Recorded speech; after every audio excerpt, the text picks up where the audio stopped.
Welcome to Stone 8 Resort here at Cabaldon, Nueva Ecija. Napakasarap ng tubig dito, guys. Pangatlong balik ko na ito dito. Ayan, look.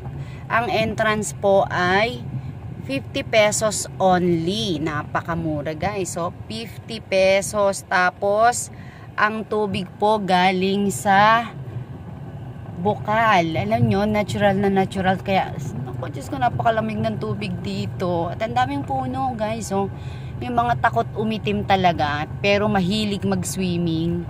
Wag na kayong magdalawang isip. Dito kayo pumunta. Kasi yung swimming pool nila, mamaya makikita nyo talaga, may mga puno, malilim, walang init. So, hindi nyo kailangan gumastos para sa sunblock. Oh. Yan. Okay, guys. O, yan, no. Let's go. Papasok tayo niya. Papakita ko sa inyo yung swimming pool.